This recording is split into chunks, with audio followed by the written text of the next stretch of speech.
Well, this is sound check or this is it? This is it, right? Fuck it, let's do it. All right.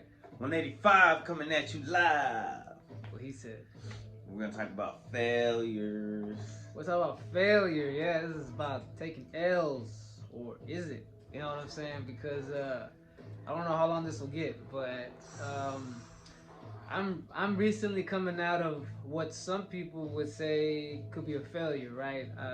Just to cut it short, there was a relationship that was supposed to be a lifelong relationship. I'm pretty sure most people can put one and one together, right? It was supposed to be a lifelong relationship, and well, you know what? That requires two people to want to be in that relationship and want to work to be in that relationship. And when one person states, "Hey, I don't want to be here, and I don't want to work to be here," okay, well, changes got to be made. You know what I'm saying? Like you can't put someone in a prison. So at first, obviously, for a while, like the having to deal with this failure really did feel like that. I felt like, man, I fucked up. You know, like I failed. You know what I'm saying? Like the mission was to receive, was to nurture this relationship and see it be till death do you part. You know what I'm saying? But but in the struggle to try and save it, the pieces of this metaphorical house that was falling apart. You know what I'm saying? Like, you come to realize that, hey, I've done all I can at a certain point. You know what I'm saying? If you can look back and say, hey, man, I tried. I gave it my best try, best effort, full effort. You know what I'm saying? My intentions were good. You know what I'm saying? This wasn't just about me. I was trying to I was trying to also be someone that was in service to others and not just for myself. You know what I'm saying? And hey, man, I learned a lot. Looking at the struggle to try and maintain this like I said, this metaphorical house. I learned a lot in patience. I learned a lot in to look at myself in the mirror, so to speak. Once again, metaphorically a bit more. You know what I'm saying? Like be able to say, hey, there's things I need to keep on fixing. You know what I'm saying? And it's okay that certain shit ain't fixed. You know what I'm saying? But yeah, like I can't look at this as a failure, and I look at this like death. Some people might say, yo, that's dramatic. But this is how I look at it. Some people are afraid to die, I think, because they know that they did some maybe shady shit. They did, some stuff to somebody. They weren't so good in life. So they're afraid, they fear the Reaper, so to speak, because they feel that the Reaper is going to have the face of all the people they did wrong, or that one person they did wrong. But think about how you would feel if you were on your deathbed and you had lived a full life and you could recognize that I lived a full life. I lived as best as I could. I took my L's and I learned from them. I tried to take all my negative traits and flip them into good traits. You know what I'm saying? How can you sit on that deathbed and be like, no, I don't want to go. Like I think if that's the mindset that you were in on the deathbed, I think you would go much more peacefully, because you know that hey, man, like it's like a game, it's like a video game. Like, yeah, if you did all that, if you lived to the fullest, if you did your best, if you full effort, best intentions, then hey, man, you won the game. You know what I'm saying? But that's the thing, the game doesn't end. There's the next level. You know what I'm saying? Called whatever's next. You know what I mean? And I think that someone who has, like I said, felt like, oh, I'm good, I've done what I can. You know what I'm saying? Yeah. I think that they would find peace and maybe knowing that there's the next level that they're going to. You know what I'm saying? Like I said, instead of at death, when they cross over, instead of seeing the people that they hurt, they're going to see the people that they helped and the people who love them, and these people are going to be there waiting with smiles and a waiting hand. And even the other person, the other person who lived badly and hurt people, the people you hurt are going to be on the other side waiting for you. Yes, but they're going to be there with forgiveness and love. You know what I'm saying? And that's going to hurt, and that's going to fuck with you even worse. You know it is. You know what I'm saying?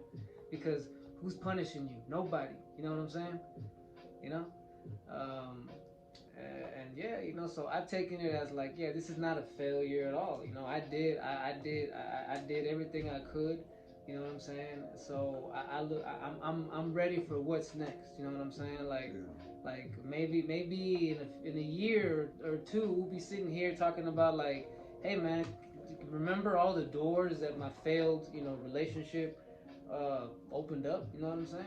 If, and I've said this before, if something how can something be bad if it leads to something good? You know what I'm saying? If something happening to me lets me becoming a better person, how can that thing be bad? You know what I'm saying? You can't look Right. at it that way. Right. You learned. That was a good episode, alright? So what's interesting to me is that you brought that up to me, right? And lately, as a 34-year-old man, Damn, bro, why you gotta? because failure is in our society, failure jumps into the mind quite often, right? When we compare ourselves to others. That right there is the mainly. problem, though. What you just said. So obviously, but it's we're not only comparing ourselves to others, but we're just doing it, but other people are doing it. Our loved ones, our moms, our You mean comparing themselves or comparing us? no, comparing us to others. Oh yeah, but that's what people are gonna do, bro. Yeah. So anyway, as of late, and also because of things with being a father and changes. Well, you're shaking the whole studio, man. With changes, and my son becoming a teenager and stuff, and him getting truancy and failing. Damn, bro, you doxing your boy right now. But this is all for a point. Like, it's not the end of the world, right? Of course it's not. But Of course it's not. at a certain point, I'm like, damn, I'm failing as a father, right? That's what was going through my head, and then I'm still living with my T-Jones, so I'm failing as a man. Nah. That's going through my head. Nah. I'm just telling you straight up. This is what's gone through my head, right? In the past month, Yeah. I'm like, oh, I'm failing as a man, failing as a father, failing as a son, not preparing anything for whatever. Okay. All right. So wait. So it's you're right though. It's a lesson, like realizing like, okay, it's not over. I can still. It's never too late, especially when your kid is still young. And so I'm like, well, okay, fuck it. It's not the end of the world. We know its potential. We know its options. Sometimes I think shit happens for a reason. Like, you believe in destiny? Yeah. I believe fate and destiny are two different things. All right, what's the difference between fate and destiny? All right, I believe that. I think your fate is the one that, that's what's ultimately gonna happen. But how you get there, your destiny, the destination, you can change that. So think of how fate is the finish line. You think destiny is changeable? Yes, I think fate. I could be wrong. I think fate is the one at the end. That's what's ultimately gonna happen. Because fate, right? And destiny, because it has the destination word in there, means the path to getting to your fate. So but the destination is the place you want to end up. No, the destiny is the actual. We got to look this up. Can you grab me that phone, fellow studio member? Well, I just answered this on the Friday podcast. I think. I don't know. I don't watch that podcast. But no, I just barely loaded it. But the other day, well, no. What I was thinking was like we all have a destiny, right? But how we get to that destiny is our choice. Why does this feel like a question that you and Ramon talked about? We probably did a whole fucking podcast. See, look, fate is using people think that God has planned our futures and we cannot change them. Destiny, on the other hand, propels people to act and move forward. That's the one you can change. Right. Like, I've decided this is my destiny, so I'm gonna make it mine, basically. Whether it is or not, or something like that. Destiny, sometimes referred to as fate, is a predetermined course of events. Fuck Google, man. It's just giving you mixing answers. All right, then let's think about the words so we agree. So basically, I'm glad we went to court because we went to court, right? And then the judge talked to my son, and obviously I'm like, oh, I don't want to go there. I'm regretting this whole situation. But when we get there, did I tell you what happened? Kind of, right? There was like the dude from the district on a laptop, and he started telling him, yo, from your 8, and I feel bad. And hopefully Xavier doesn't get upset, but it's just that I'm reflecting on it. But they're like in the 8th grade, last year you got the highest percentile in this, and all these tests, right? Shit, they're like, so what, And he was just like, well, I'm in IB, and I didn't think it was gonna be this much work and this and that, and so the judge was like, well, go to regulars then. It'd be better to, And I was so against regulars. I was very stern, and I was like, no, don't go to regulars, because then. Do you put too much pressure on him? Well, my thing is, you're gonna end up like me, and that's my biggest fear, and that's also going into the failure, because I don't want him, because he got caught up with like smoking a little bit. Let me pause it real quick. And we talked about this. Most of our dads and they grew up with this. I don't want my son to be like me, so I'm gonna whip his ass into shape. I'm gonna whip him into. I'm basically gonna force him into a man. That's what's you probably dealt with some of that. I feel like your father dealt with some of that, and I feel like that's kind of what you're doing now. Well, my dad, he was just like, he doesn't want to learn, so I'm just not gonna, like, the way my mom says it is like, your dad should have forced you to go work on the cars and shit, but I didn't want to go, and he didn't want to force me. So it's like, it would have been just a headbutting, bro. But now that I'm older, I'm like, oh, okay, I'm paying attention and shit. It's cool. It just, I don't know. Maybe we learned. Maybe I feel like we've seen movies and shows about this stuff, that because of a fear of a fate, destiny, whatever you want to call it, we act too rashly. I don't know if that's the word, act rash. You know what I'm saying? Mm-hmm. Like this, like. In order for my son not to be like me, I'm gonna make absolutely sure he gets IB, and that's what he has to be an IB student. It's like one or the other. But really, there's other paths. Bro, he has his own path. He's not you. Okay, let's say he meets some girl that acts just like your baby mama. That doesn't mean he's gonna necessarily, repeat the exact same process. And you can't, and you shouldn't come at me. And I know you want to, because you would see the signs. You see, bro. What are you thinking? Don't be like me. And he's gonna tell you what he always tells you. What does he always tell you? I'm not gonna be like you. Well, he didn't always tell me. He just told me that recently. Okay. And I was like, hey, I don't want you to be like, turn out like I turned out. He was like, all right, well, don't worry, I'm not gonna be like you. Yeah. He said not to be mean, and it's just kind of like, exactly. It kind of was, but it kind of wasn't. And that's also why I don't think you should feel guilty about being a dad, because hey, man, you put the morals in your son already. You've done the work in knowing what you do is right and wrong. You know what I'm saying? Yeah, that's what I was thinking today too. No one but himself decides that I want to miss school. He knows the consequences. He knows what'll happen, and he does it anyway, bro. That's not on you. You've taught him. The fact that you taught him so much is why he doesn't run to you for this kind of shit. He runs to the other person. Mm-hmm. You know what I'm saying? Because he knows. He knows that you told him what he shouldn't do. That's why he runs to the one who babies him. You feel me? Yeah. So that's why it's like, nah, bro, I know that I taught him well. That's why he's afraid to come to me, This is why certain people I know, they prefer to go and tell certain things to other people instead of me, because they know that I'm going to put you in your place right away. You know what I'm saying? You come to me with like, man, beat around the bush. Yeah, I'm going to tell you straight up, you know what I'm saying? But if you want to get babied, that's what happens sometimes, you know what I'm saying? And, but I get it, not everybody wants to necessarily hear, the truth, I guess, sometimes, bro. Sometimes people don't want you to be real with them. They want you to baby. You know what I'm saying? And the truth hurts, but also I should know, like, I was also thinking, like, yes, I've done these things. Like, it took me 10 years to get my associates. I haven't finished school. And also, you say you feel bad as a man. Let me tell you, bro, first of all, a couple things. Are you just sitting at home bumming out, smoking weed all day, just bumming off of their food that they buy? No, bro. You have your own job, a career that you're still building on top of. Like you said, I'm not done. You know what I'm saying? I'm here, but it's like you're still doing your part as a son and as a man. You know what I'm saying? I make sure. You pitch in. You're thankful, probably. I'm sure you are. You know what I'm saying? You clean up after yourself. You don't bring parties around. You don't try to bring random hoes around. You don't just bring a group of the squad over. Like, hey, we're gonna kick it and smoke weed. All right, it's cool. You know what I'm saying? Like, you don't do that shit, bro. And like you said, you're still not done with your career. You're trying to get even higher. Is in an income and well, maybe, but it's like I don't know how long that'll take. It's just daunting. Well, bro, that's what I'm saying. If the universe, it's like this, bro. Everyone, we talked about this probably before, but everyone has to walk the path their own pace. Sometimes people got to take the long way. You know what I'm saying? We talked about this. Sometimes we don't appreciate the shortcuts we've been given, and sometimes they've been given to us for a reason. You know what I'm saying? Appreciate the fact that you got the fact that your mom is cool with staying there, and she meets a dude that is nice enough to say, yeah, I definitely don't mind being with you and your son being here, and blah blah blah. Like, it's not no negativity there. You know what I'm saying?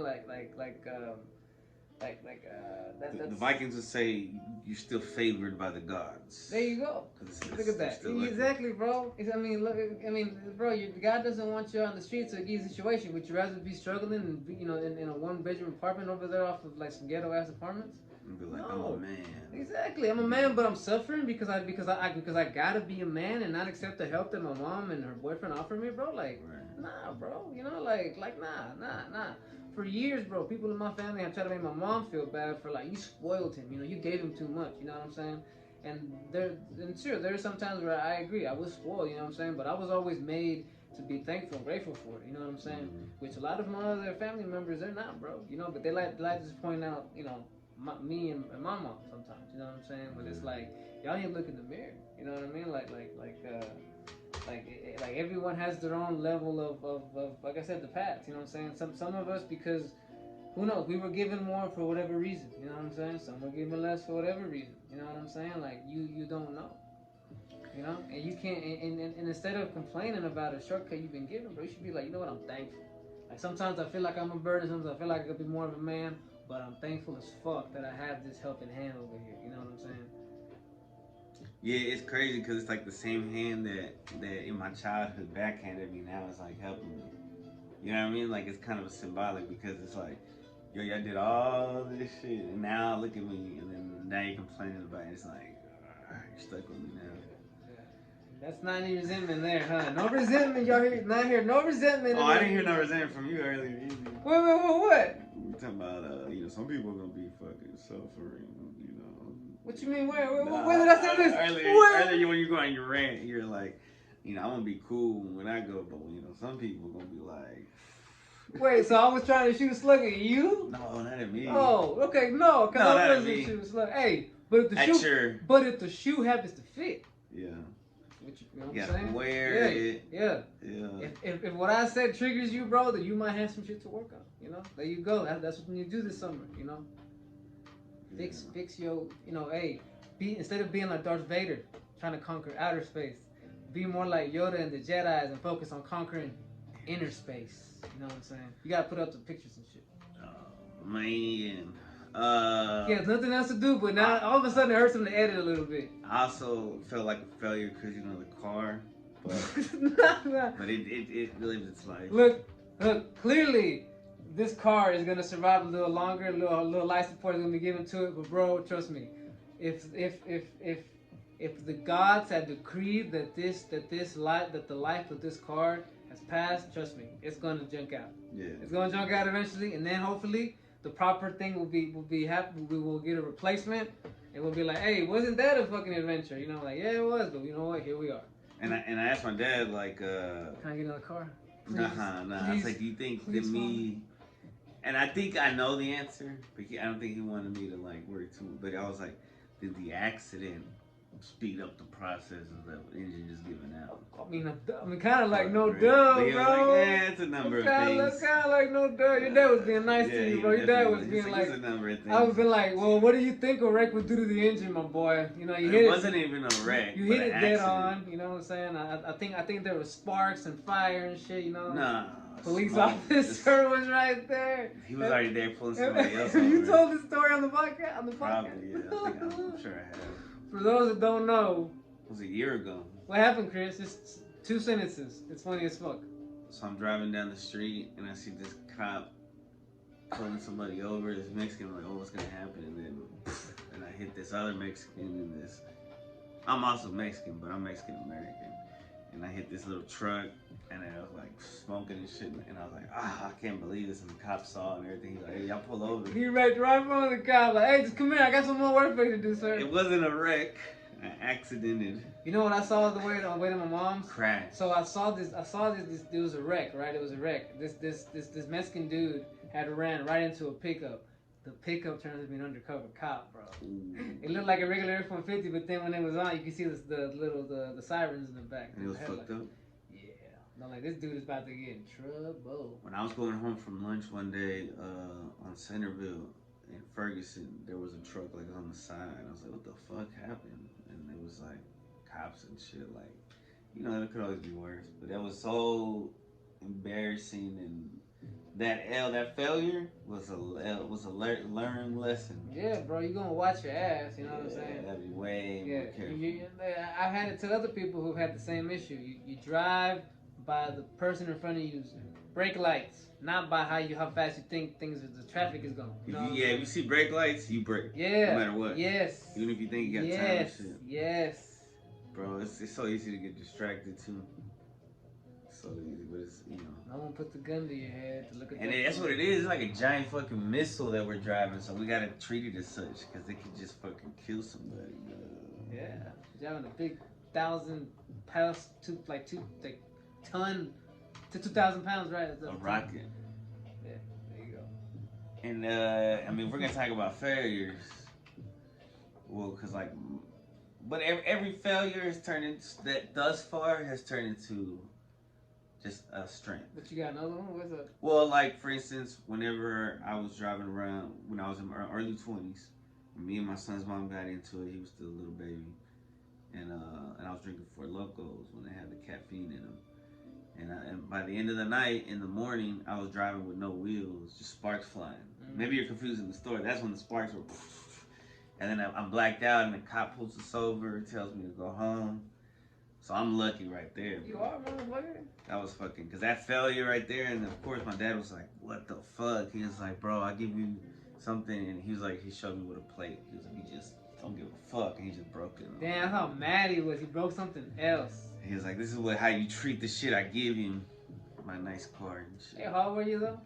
Like 21. Alright, so you learn, bro. Like, ain't no one, you know what I'm saying? Like, come on, man. Like, us, I don't know. I'm not gonna sit here and say that we're not gonna act the same way, you know what I'm saying? But I would think that hopefully we have a better recollection of what it is to be young than our parents did, you know what I'm saying? Like, you're gonna fuck up, you know? Everybody fucks up. Yeah. And there's different fuck ups. Oh, that reminded me. Thank you, because that brought me back to what I was thinking earlier. When you were talking about death till death do us part, what if there's a symbolic death? What if that can be symbolic? Because there was kind of a death to y'all's love. It doesn't necessarily mean blood death, like to the afterlife. Maybe it just means it is a death. It's a have. You got to bury. You know what I'm saying? When you're moving on from a relationship and you know it's over and done, that's what you got to work on now, bro. You got to work on being able to bury it. You know what I'm saying? So bury the hatchet. You got to be able to move on by wishing the other person well. Because let me tell you something. If you in the relationship and you're over there feeling bitter and you got resent, and you say this other person is this gonna happen to them, or now they're gonna go and enter a bad situation here, whatever. You make yourself a part of that bad karma. Yeah, you're giving that negative energy. Yeah. You need to let go. Not even for them, bro, but for you. You know what I'm saying? You need to be able to say, hey, you know what I'm saying? Like, I forgive you. I wish you well, and really mean it. You know what I'm saying? Because hey, you're not gonna attract good shit if you don't. If you got this negativity in your heart towards this other, you know what I'm saying? You're not gonna meet someone who is not the same if you don't forgive that shit. You know what I'm saying? Yeah. Universe is like, well, you can't even forgive this person. How am I gonna give you a quote unquote an upgrade or whatever the fuck? You know what I'm saying? Yeah. Like there's been some failed relationships I've had where I've seen those women go on and get married and have kids and they're happy, and I'm like, our failure led to their happiness. Sometimes, I don't know, sometimes it doesn't stay that way. Yeah, but... Hey, I gotta take a leak. Oh, shit. Well, let's... Keep talking, bro. It's the Sunday podcast. Failure. Failure, smellier. This is weird. He's taking a piss. Have you ever failed to take a piss? That's some scary shit. I failed to take a piss without burning one time. That sucked. Because I had unprotected sex this one time. That's truly a failure to have unprotected sex.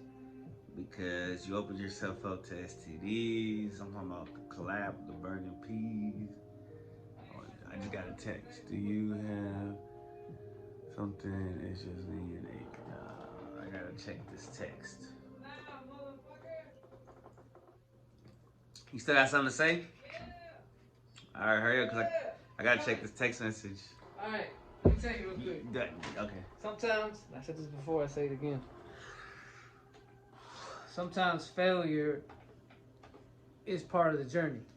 sometimes you think that you're taking a left turn, but like let's say Chris, he's over here feeling bad that I still got to go to school and wrap up my bachelor's and whatnot. But who's For to people say? to think that I'm not a failure. But not even that. Who's to say that him going to school here in the next year or two, he's not going to meet the love of his life there. The girl who he ends up with for like next 15, 20 years. You know what I'm saying? Yeah. He can't look at that as like, oh, I wish I had to go to school. Hey, but if you hadn't had to go to school, you wouldn't have met homegirl. You know what I'm saying? Mm-hmm. Who's to say this left turn, the end of, you know, they said the death of this relationship. You know what I'm saying? Who's to say it's not gonna you know, catapult me, direct me into something else, something nice, something, you know, that I've been looking for. You know what I'm saying? Right. Like you know, you can't we can't sit there and just call something a failure if it's eventually gonna lead to a win. You know what I'm saying? It usually always does, because it leads to learning on how to win the next time. You know, that's how you play video games. You gotta lose a bunch of times in order to figure out how to win. That's how Romo does it. He's like, fuck, and then finally he's like, yes. Oh, look. Speaking of Question: do you think you can bring us food? Yeah, I'm trying to take some food, bro. That's pretty solid. 25 minutes on failure. Yeah, we don't have that many failures. That's why this one's not that long. We're winners. Nah, I'm just kidding. Yay!